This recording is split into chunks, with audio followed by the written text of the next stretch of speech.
Nightcast. Stephen Lloyd Gilbreth brings you the current news from the world today and how it relates to Bible prophecy. Understanding the end-time events leading to the peaceful world tomorrow. Ladies and gentlemen, Stephen Lloyd Gilbreth. Good evening, friends, and welcome to this November 19, 2014 edition of Nightcast. Tonight we've got the video I promised you last night from December last year when the former advisor to an Iranian official revealed the trickery they had pulled in November, the previous month last year, at the Geneva talks on the Iranian deal that was being made that had an end-talk deadline for this Monday that Ms. Ashton of the EU Commission has extended 4 months. We've got that video showing you that trickery. And we've also got a special report regarding Russia, very special interview. We've got news out of Jerusalem. We've got couple special news items out of China and other things for tonight, including our opening story, which the first frame of gives me the shivers just taking a look at. Extreme cold weather is gripping large parts of the United States with temperatures of freezing or below recorded in many parts of the country. And because, friends, 4 people have died as a result of the conditions in New York State, I'm going to put the pale horse on top of the first frame as we open that video, because in Revelation 6, that mentions the 4th seal, it describes it as a pale horse who has a rider whose name is Death. And because those 4 people have died as a result of the extreme weather conditions in New York State, we'll open with that pale horse and the rider named Death on it. And the bad weather has spread as far south as Alabama and Florida. And I'll tell you more about what's happening weather-wise in Alabama after we hear Alpa Patel provide the opening report on the extreme weather. The Arctic chill is causing misery for millions. The main highway through New York State, lay barren for hours. Extreme conditions caused chaos. Many became trapped, including this women's basketball was also traveling with her 1-year-old son. We weren't prepared, obviously, because we were driving back from the airport. We had no water or anything to eat. The trucker next to us, bless his heart, gave us 4 bottles of water, which we're almost done with, and a bag of peanuts and a little package of peanut butter crackers. At one point, temperatures dropped to freezing or below in all 50 states. Some roads became more like ice rinks. Others were blocked. Drivers battled against the odds to get moving again. Then there was those who just gave up. Forecasters say the extreme cold is more than a month early. Parts of Alabama and Florida are likely to hit record lows for November, with most of the Atlantic seaboard unlikely to get above freezing on Wednesday. This was Lake Michigan. Winds and snow created an almost apocalyptic scene. And with more wintry blasts on the way, for some, a thaw is not on the cards for some days yet. Alpa Patel, BBC News. Okay, thank you very much, Alpa, for that opening report. The weather here in Alabama, friends, she mentioned that all 50 states have had below freezing weather.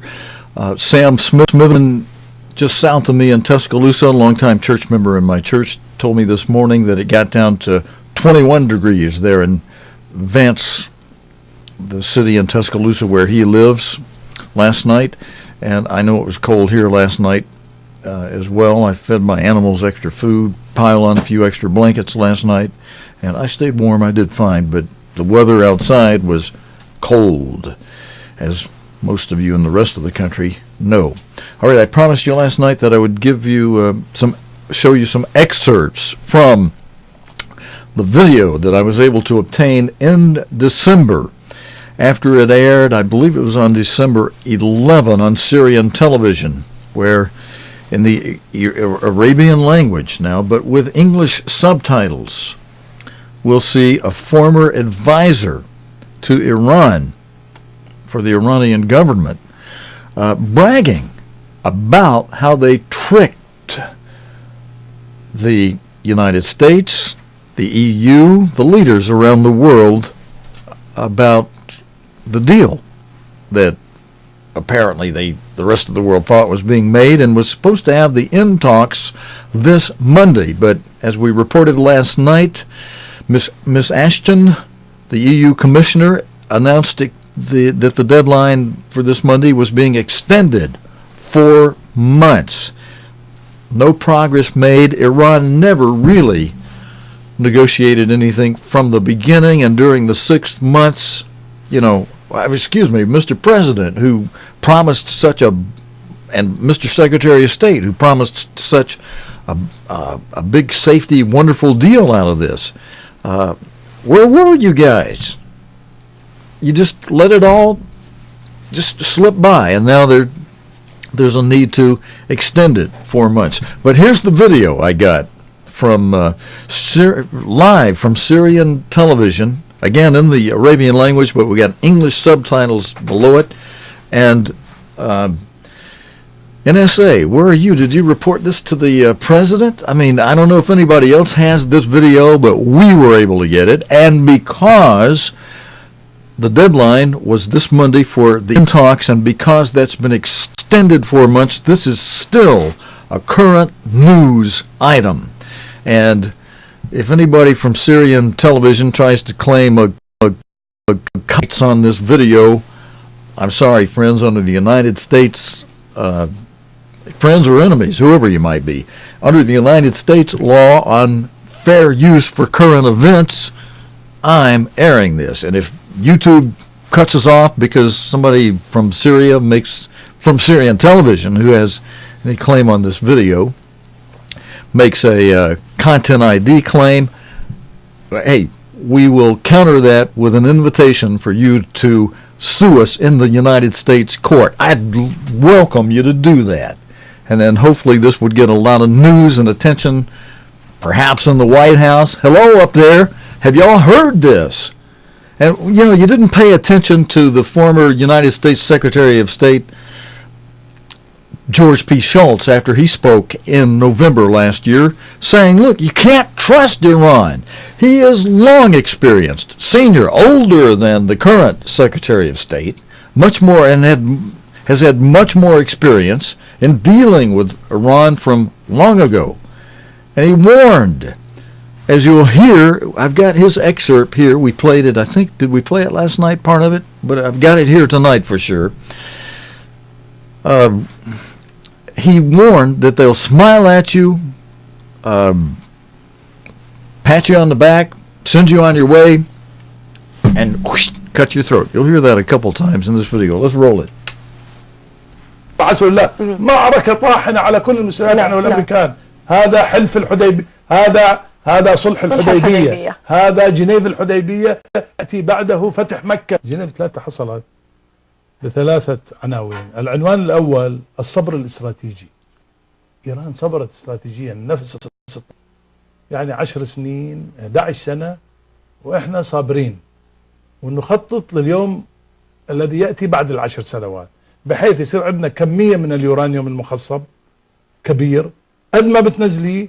وبالمناسبة خذي هاي المعلومة، عندما تتاجري مع الإيراني خصوصا بالسياسة، حتى وأنت تخرجي إنك This business of smiling and encouraging on and then cutting your throat.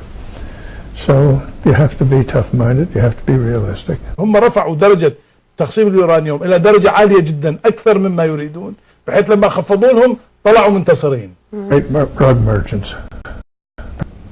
They're good at this business of smiling and encouraging on and then cutting your throat.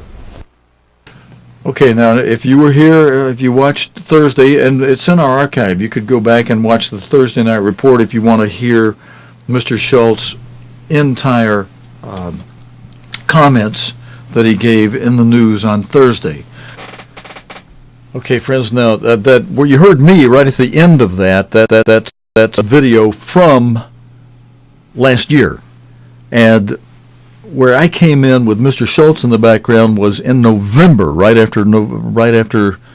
Schultz spoke to the BBC with his comments about how you cannot trust Iran. They'll smile at you, send you on your way, and cut your throat.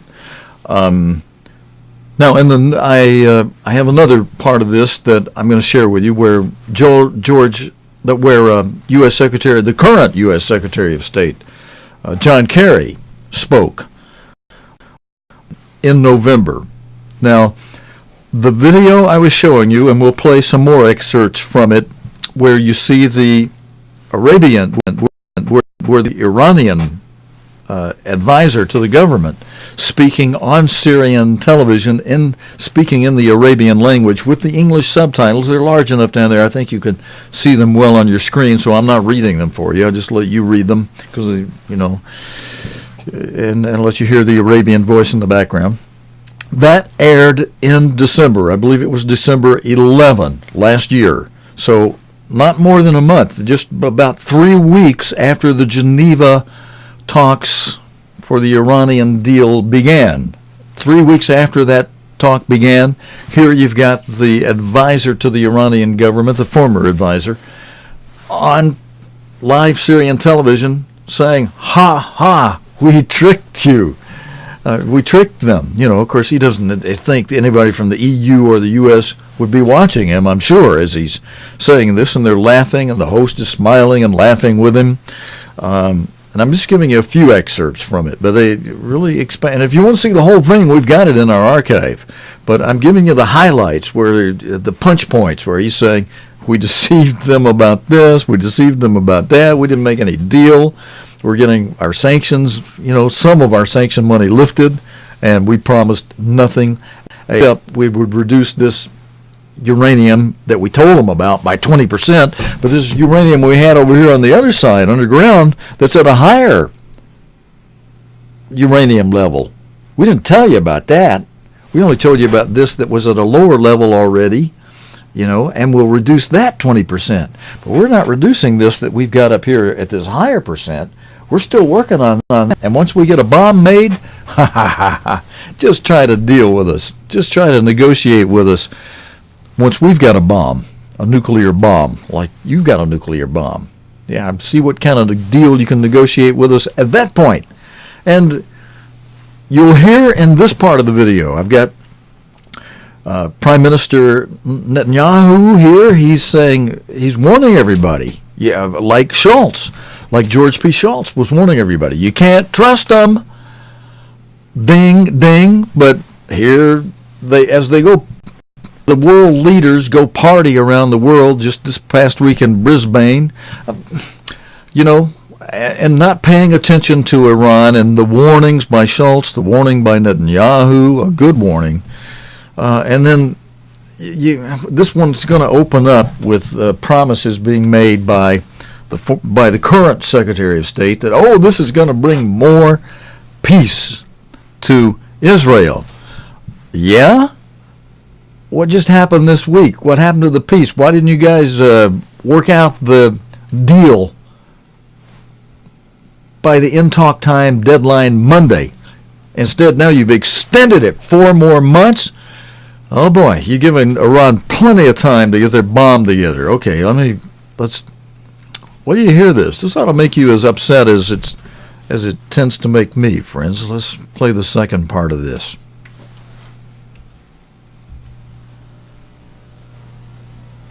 I want to go on and let you hear, first of all, United States Secretary of State John Kerry regarding this Iran nuclear peace accord. This negotiation is not the art of fantasy or the art of the ideal. It's the art of the possible, which is verifiable and clear in its capacity to be able to make Israel and the region safer. State John Kerry was speaking to George Stephanopoulos on ABC's This Week's program.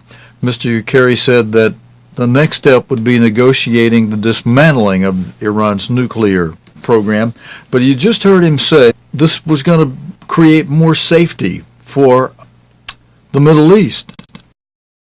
You know, it reminds me of from history we should be taking. We should remember Mr. Schultz's words of who we're dealing with, of people that'll smile at you, encourage you on, and then cut your throat. Arthur Neville Chamberlain, the former Prime Minister of England. If you look at history, you see when he went to Germany and spoke with Hitler and then came back with a glowing report of, hey, we've made peace with Hitler, peace, and, you know, nothing to worry about. And then wham, World War II ensues following that. More safety for the Middle East, Mr. Now, friends, I'm stopping myself right there for a moment, just so that it's clear to you that I'm playing a video from November. In fact, November 24, you can see down at the bottom, 2013, last year. That's where I'm hosting the program and showing you the current Secretary of State speaking in November last year. And so I'm talking about how he's saying there would be peace. Now, here we are tonight, 19th of November in 2014, a year later. And almost a year later, just short of 5 days. And we've just had those attacks at the synagogue in Jerusalem, the Jerusalem synagogue attacks yesterday, killing 4 people. And that follows other deadly attacks, some car driving attacks and other attacks in Jerusalem. We'll have video on that tonight. But the next thing I'm about to do in November 2013 is roll into United States Secretary of State John Kerry saying this is going to produce more peace in Israel and the Middle East. And you can see from the very current news, not only are things getting worse, but they've extended the deadline. They've made no deal, and they're extending the deadline 4 months. But here we go back. As you hear me right there, this is 1 year ago that I'm hosting the show, and we're rolling into John Kerry speaking 1 year ago in November 24, 2013. Let's go back to it. Secretary,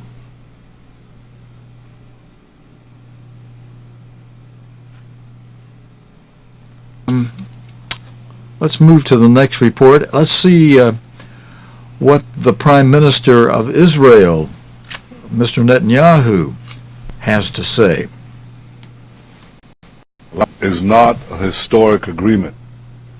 It's a historic mistake. It's not made the world a safer place. Like the agreement with North Korea in 2005, this agreement has made the world a much more dangerous place. I know that many share the concern of Israel, especially in the region, and there's a reason for this. For years, the international community has demanded that Iran cease all uranium enrichment. Now, for the first time, the international community has formally consented that Iran continue its enrichment of and this Iran is taking only cosmetic steps, which it could reverse easily within a few weeks, and in return, sanctions that took years to put in place are going to be eased. Iran is going to receive billions of dollars worth in sanctions relief. So the pressures on Iran are being lifted, they're being eased. And with the lifting of this pressure, this first step could very well be the last step. Without continued pressure, what incentive does the Iranian regime have to take serious steps that actually dismantle its nuclear weapons capability? Why would it dismantle the centrifuges, and the plutonium reactor. None of this is covered in the agreement. They're left intact.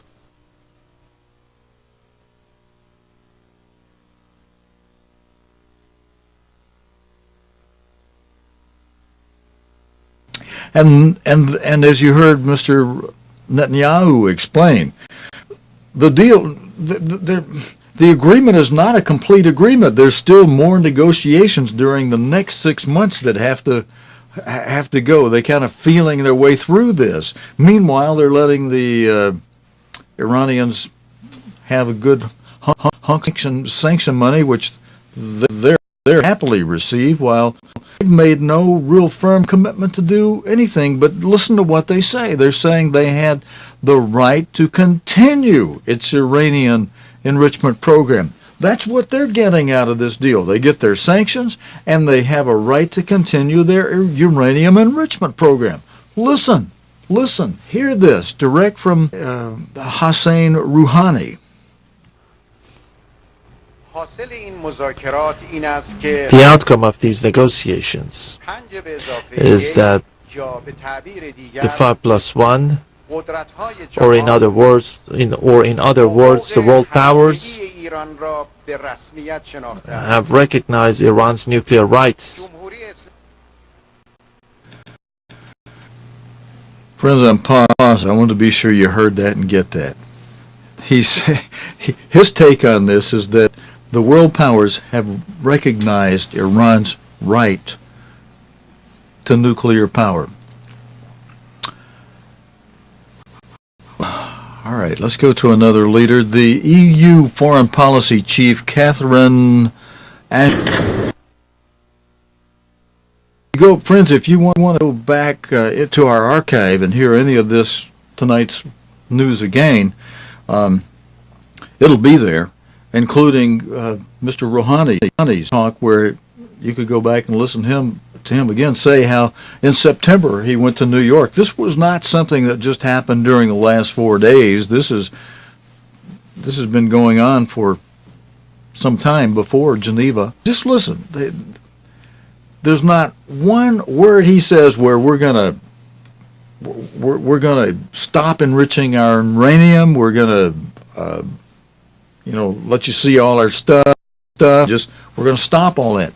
No, he just says this is a move forward. This is the first step. Listen to exactly what he says. He's saying that we're going to get our sanction money back, and then from there we'll negotiate further.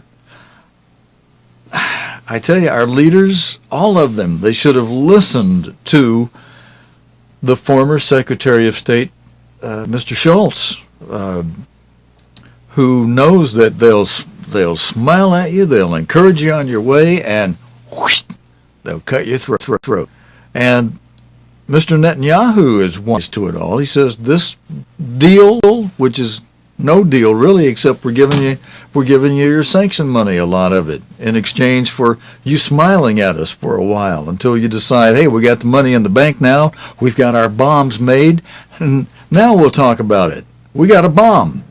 And so we're not getting rid of our stuff. You bomb us, now we'll bomb you, because during the delay and the stall and all this messing around where you thought we were hunky guys, got our bomb finished off. And you heard Mr. Netanyahu say, this was a mistake. And the Iranian foreign minister, if you listen in between the lines, you'll hear they haven't made any deal. They haven't committed themselves to anything. Listen carefully. I believe it's important that we all of us see the opportunity to end an unnecessary crisis and open new horizons based on respect for the rights of Iranian people and removal of any doubts about the exclusively peaceful nature of Iran's nuclear program. These have been and will remain our objective. كل المساعدات عنه الامريكان هذا حلف الحديبية هذا صلح الحديبية هذا جنيف الحديبية سيأتي بعده فتح مكة. جنيف 3 حصلت بثلاثة عناوين. العنوان الأول الصبر الاستراتيجي. إيران صبرت استراتيجيا النفس الطويل، يعني 10 سنين 11 سنة وإحنا صابرين نخطط لليوم الذي يأتي بعد ال10 سنوات، بحيث يصير عندنا كمية من اليورانيوم المخصب كبير قد ما بتنزليه. وبالمناسبة خذي هاي المعلومة عندما يعني تتاجري مع here's the point where it خصوصا بالسياسة corresponds to what Mr. Schultz was saying. When you lose, when you think you won with Iran, even negotiating with us. That through cooperation we can move forward. This is only a first step. It's an important achievement, but this is a first step. We need to work together based on the same principles on which we started, principles of equal footing, mutual respect, and common benefit, so that we can put an end to this unnecessary and rather sad chapter. Did you get it, friends? He didn't promise a thing. He just wants to put an end to a sad chapter of you guys having kept our money in sanctions. And I want you to see, now here's the smile. We want you to see that, you know, we were just doing all this for peaceful purposes while they put their bomb together and then get equal footing. And then equal footing is going to say, you got bombs, we got bombs. And since you got bombs, equal footing says we keep our bombs now that we've finally got them made. I mean, we're talking down the road. He said this is just the first step. Wait till we get to try to get to step 2 and step 3. He's getting this was a terrible mistake, not a small mistake, a terrible mistake that has been worked out over a period of many months, as you'll hear Mike Wooldridge reveal in this next report. In public, this 15-minute phone conversation in September between President Obama and Iran's newly elected President Hassan Rouhani raised the hope that progress might be possible towards ending the seemingly intractable nuclear dispute between Iran and the West. But it now emerges that, behind the scenes, the US and Iran have been engaged for months in secret, face-to-face talks about the controversial nuclear facilities and صدقيني أن الرئيس أوباما أراد 5 مرات أن يحصل على مصافحة مجانية من الرئيس روحاني على هامش الجمعية العمومية للأمم المتحدة وفشل، وقال يعني سأتطرق إلى مسألة البحرين كرمال إيران بس أعطوني المصافحة، لأنه هزم على أبواب دمشق. لم يكن نصرا لهم الكيمياوي كان فخ أوقعناهم نحن فيه وهم خسروا المعركة ونحن ربحناها، لأنه كان عبئا ثقيلا، خردة كان يجب أن نرميه في البحر. أعطيناهم في معاملة دبلوماسية رائعة الحكمة والكمال، لعبها الأطراف الثلاثة، صمت قاتل لحزب الله، عصا غليظة إيرانية، ودبلوماسية، فريق دبلوماسي من الدرجة الأولى في سوريا استطاع حتى الآن أن يبقى متماسكا أمام كل الهجمات والعواصف. بينما الأمريكان شو كان عندهم؟ كان في تراجع شديد جدا عند أوباما بين أن يقبل بمصافحة مع الرئيس أوباما مع الرئيس روحاني ظنا منه أن هذا غورباتشوف أولادات حسب تفكيره، أو بين أن يأتي يوم يضطر ليقبل يد السيد حسن نصر الله ويقبل يد الإمام السيد علي الخامنئي حتى يوقفوا إطلاق النار مع المنازل الكبرى التي كانت تعد لمحو إسرائيل من الوجود. كانت كل العمليات، صواريخنا أصبحت الآن تصل إلى بسهولة جدا وقد كشف هذا، ولدينا من السلاح ما يعمي بصر إسرائيل. واستطاع زعيم المقاومة السيد حسن نصر الله أن يخطب 17 دقيقة ولا تستطيع المطارات الإسرائيلية ولا طياراتها تتحرك باتجاه الضاحية ولا تشوش عليها ولا تظهر فوق سماء لبنان. هذا يحصل لأول مرة. هذا معناته لدينا سلاح استراتيجي جديد موجود في سوريا وموجود في إيران وموجود في الضاحية الجنوبية، يستطيع أن يوقف إسرائيل عن الحرب. من ثم من يقول أنه رح يجي شهر عسل الله. So friends, there you are from last year, 1 year ago, November, 11 months ago, this appeared on Syrian television and speaking in the Arabian language, but you could see at the bottom of the screen the English subtitles. And then just a month before that, just 3 weeks before that, the Geneva talks the Iranian nuclear deal began in Geneva, and we had reports. I think I must have cut out a little bit of Secretary of State John Kerry. I meant to show.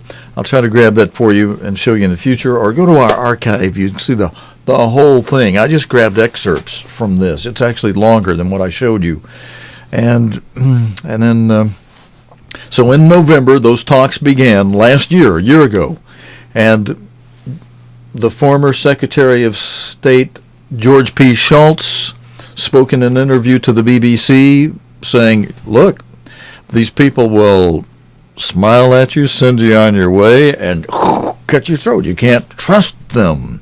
They themselves, in this live Syrian television program, you could see the English subtitles with the man saying, even though you think you made a deal with them, no deal at all.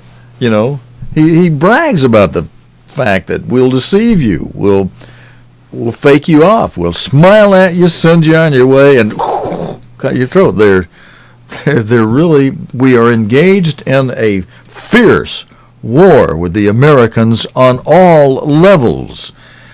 There's no honeymoon, he said in part of this live program in Syria in December of last year, just 3 weeks after the Geneva talks for the Iranian nuclear deal began. And I just did my own interview there, or my own hosting comments that was supposed to be they were supposed to work out the finality of that deal in 6 months. Well, that was from November of last year. Here it is now, November of 2014, and we had a deadline set for this Monday, November 24, and there must have been a previous extension, a 6-month extension, because that was supposed to be worked out in 6 months, and here we are with 6 months plus another 6 months, 1 year later, and Catherine Ashton has announced yesterday a 4-month extension from this Monday. So that's 2 extensions, a 6-month extension, now another 4-month extension. How long is this going to keep going? And how long will it take them to get their bomb together, where the man in another part of this interview explained, we told you about this uranium we had over here at a certain level that we agreed to reduce 20%, but we about this uranium we had underground over here that it was at a much higher level, that we didn't tell you anything about that, and we're continuing to develop that into a bomb. And then again, once they get their bomb, even though they don't have the rest of their sanction money, all they got to do with a bomb is just, look, you give us the rest of our money, or we're gonna worse than sanction you. We're gonna blow up some of your city. They can make threats to blow us up. Okay, I can just see the politician now. Okay, give them the rest of their money. They're gonna blow us up if we don't. You don't have much negotiating room when the other side has a nuclear bomb.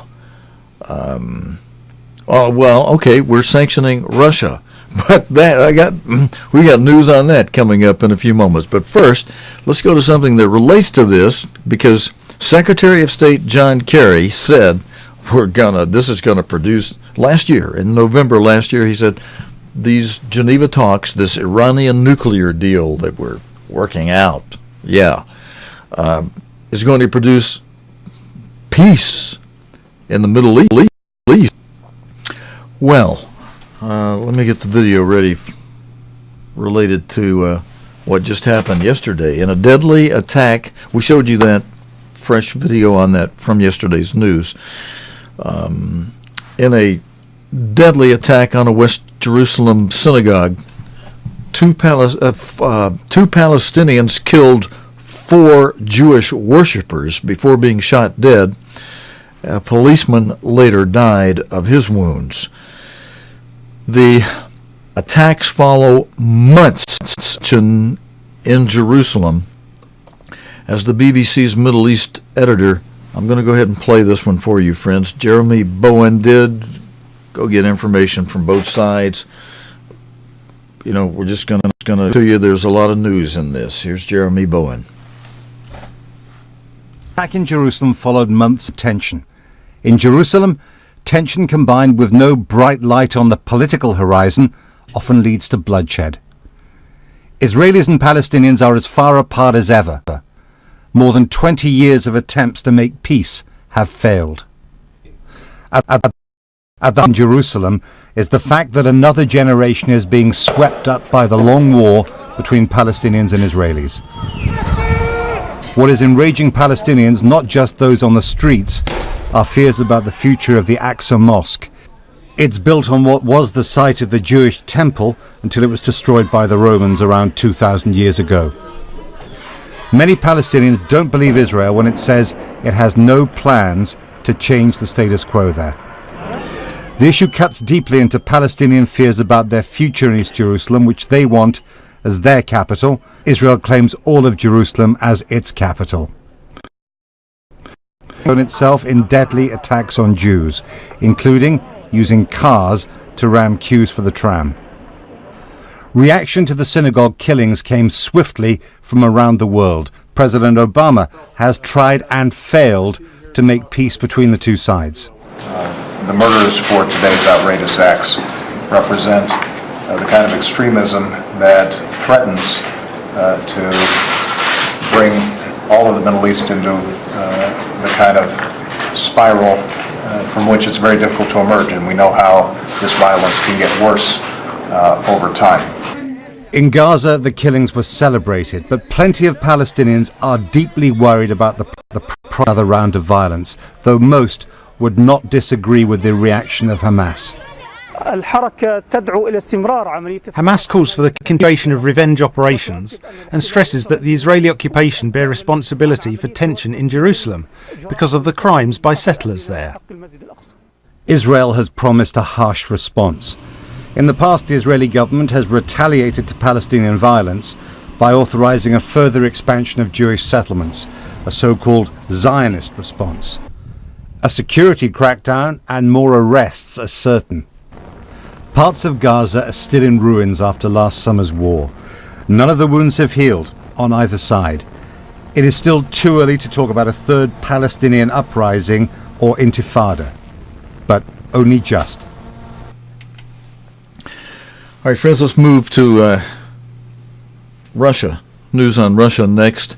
Vladimir Putin's chief spokesman has said that the West response over the Ukraine crisis. By the way, I've got video. I believe I showed it to you last night. I'm going to either save that for the very end, but I think I actually showed you that private video that the gal who was passing by saw the police shooting at the synagogue, and she grabbed the video. I think I showed that to you. I watched so much video today, I'm not sure what was in last night's report now and what wasn't, but if I find out I didn't and some of you want to see that, I'll roll that another time. But I want to move on to Russia, where, again, the BBC was able to get a very special interview with the spokesperson of Vladimir Putin, his chief spokesperson, who said the West response over the Ukraine crisis makes them, quote, feel fear, and so they've taken, quote, methods of precaution. Now you'll see that Dmitry Peskov is a very eloquent speaker and very capable of doing a little dancing in his speaking. He said that Russia would like to receive a guarantee that Ukraine will not join NATO. You know, it's too bad NATO has just ducked out on this altogether. NATO should have been there long ago, and as Russia ran in, NATO should have ran back at them. Well, okay, that's that's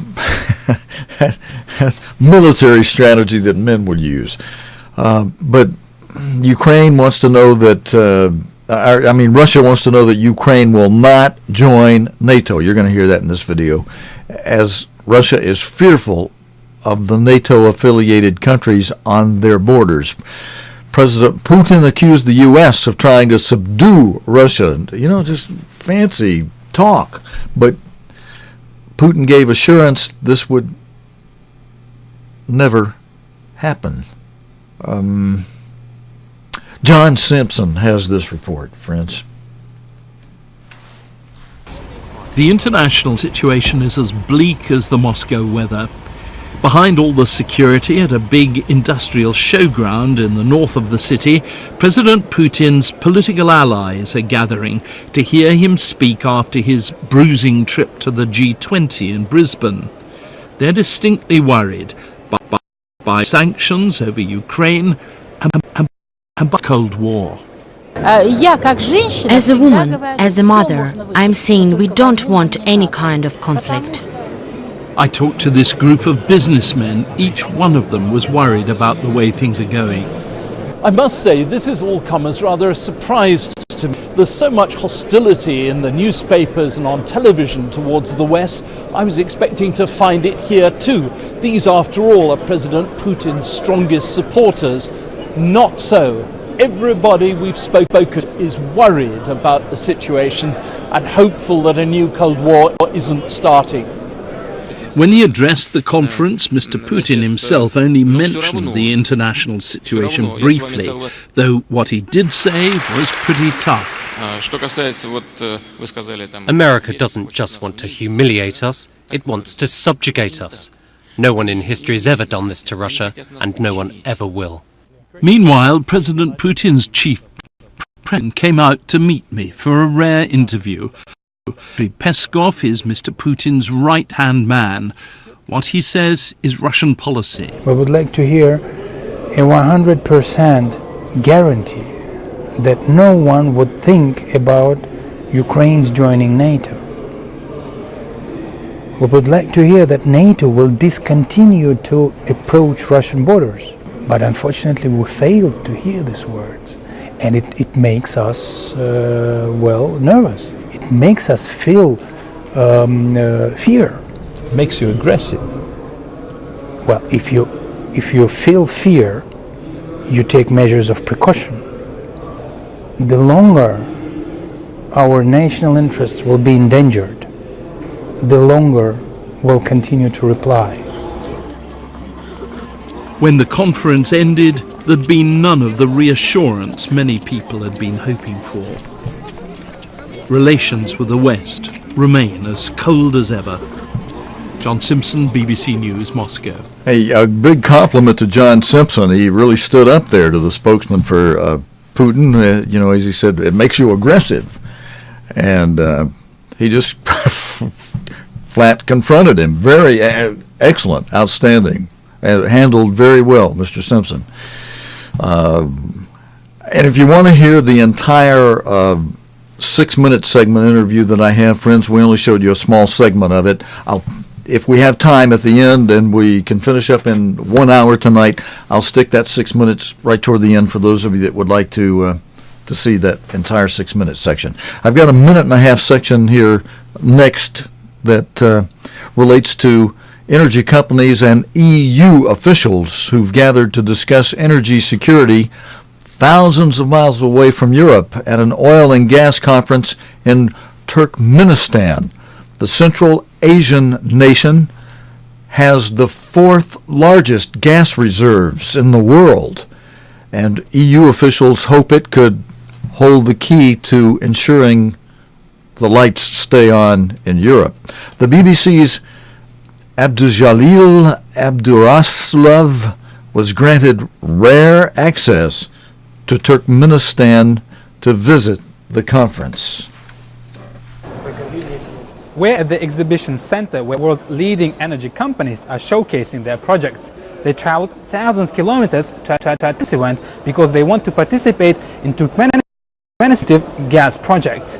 This country has massive energy resources. It has the world's 2nd largest gas field in the world called Galkanish. And this is the stand of China's national petroleum company, CNPC. It develops the Galkanish field together with the Turkmen. China has invested billions of dollars into Turkmenistan's energy sector. And this map shows Central Asia-China pipeline that goes from Turkmenistan across China all the way to Shanghai. China is planning to triple Turkmenistan's gas imports by 2020. Behind the hand of an American company, Chevron, there are also companies from Russia, Europe, the Middle East, and other regions that are participating at this exhibition. Some companies are interested in projects like TAPI that delivers Turkmen gas to Pakistan and India via Afghanistan. And the government of Turkmenistan has announced that the construction of this pipeline will start next year. For Europe, Turkmen gas can be an important source to boost its energy security. And the EU's representatives announced at this conference that a new round of negotiations to deliver Turkmen gas to Europe will start very soon.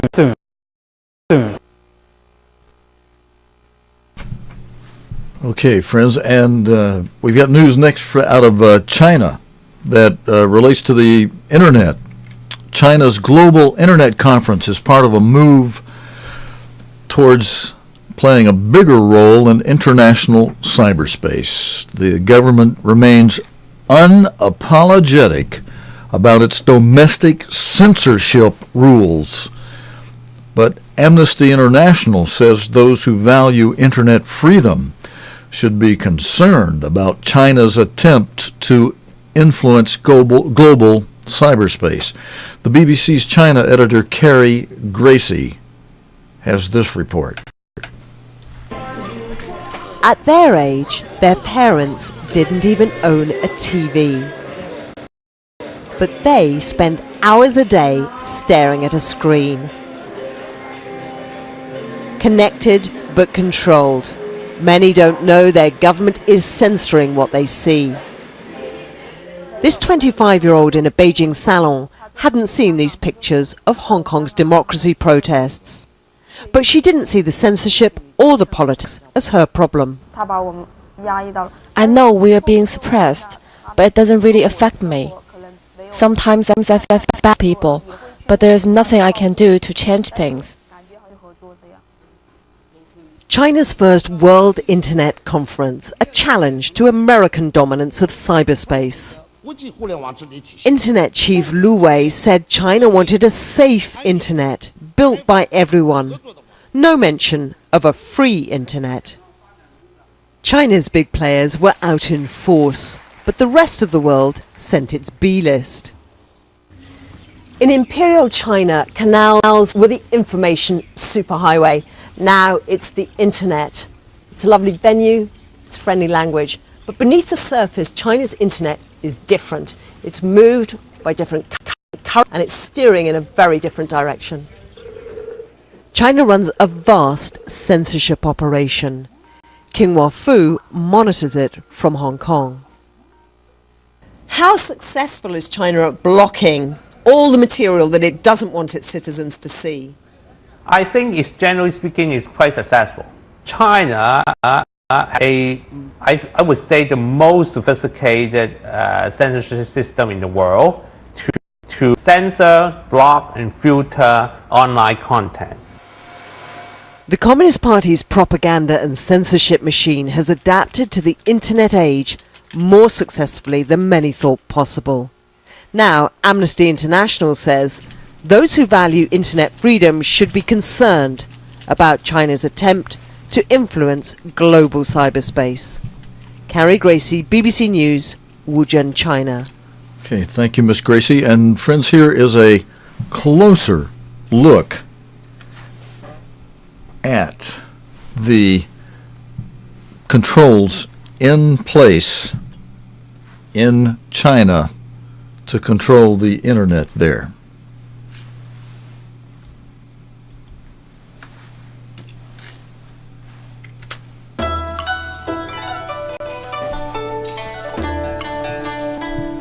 The government controls web activity, block Facebook and Twitter. It also watches individual use. 2 million people are employed to monitor online activity. Messages deemed slanderous are read more than, I missed that, can result in up to 3 years in prison. The government says the controls curb the harmful effects of illegal information and state security. But it's not difficult for users to access blocked sites. The rapid growth of the internet has made it harder to control.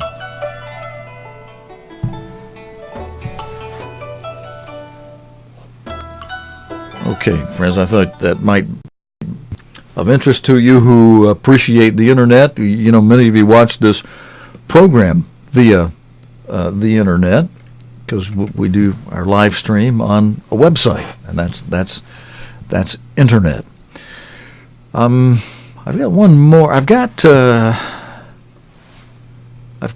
synagogue attack that comes after months of violence. This is another BBC quickie kind of 60-second type of report. No music with it, but let's just roll this one too. In a city constantly on edge,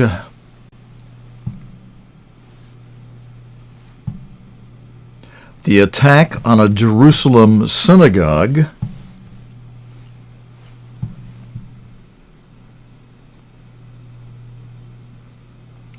in Harnath comes after months of unrest. In July, a Palestinian teenager was killed in an apparent reprisal for the killing of 3 Israeli teenagers.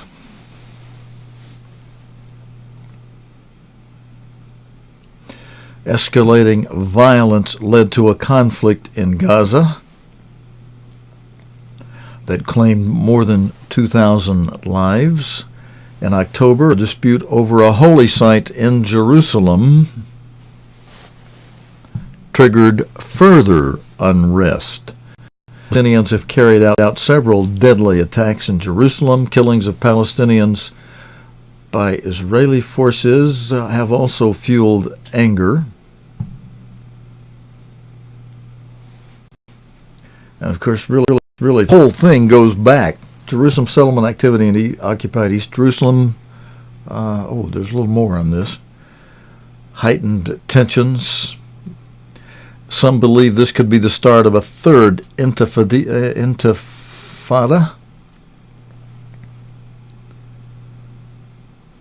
or Palestinian uprising. And I believe that, there we go, I believe that's the end of that, so we'll come on out. And friends, really, it goes back not just, past couple of decades. We're talking, this thing goes back, and not even just back to 1948. This goes all the way back to thousands of years ago, back to the time Abraham and his wife Sarah, when his wife Sarah offered her Egyptian handmaid Hagar to her husband Abraham so they could have a child that would be born on her knees, but it didn't quite work out the way Sarah had hoped. Hagar became kind of haughty around Sarah. That made Sarah very upset, and she talked to her husband. Abraham prayed about it, and God said, do what your wife Sarah says, and wound up kicking Hagar out of the camp. But Hagar cried, her son cried, and God said, look, I'm going to make, in spite of the fact that he's an illegitimate child, Ishmael, I'm going to make a great offspring out of him. Not as great as what Isaac would have, but still nonetheless quite great, with 12 chiefs, 12 princes. And that's the real source of this whole thing. But friends, we're short on time. I promised you if I had a little bit of time left, I'd play the entire 6-minute clip of President Putin's chief spokesman, Dmitry Peskov, as he told the BBC that Russia has red lines in Europe that it will not allow to be crossed. Russia calling the shots there. Dmitry said, and it will intensify its response if its national interests are challenged. Here's more of that report that John Simpson had with Dmitry Peskov, speaking in a rare interview in Moscow with John Simpson, the BBC's World Affairs editor.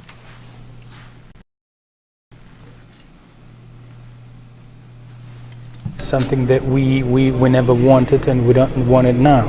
Are you prepared to make sure it doesn't happen?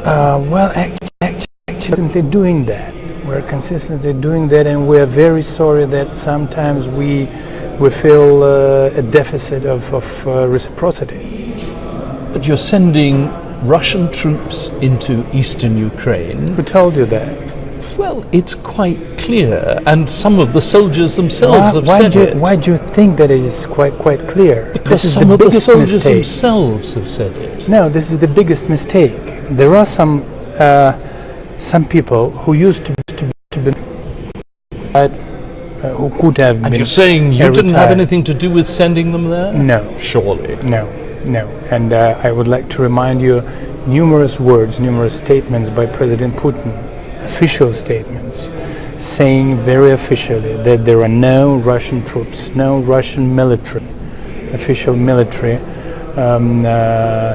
dislocated or being sent or however being present on the soil of Ukraine. What about the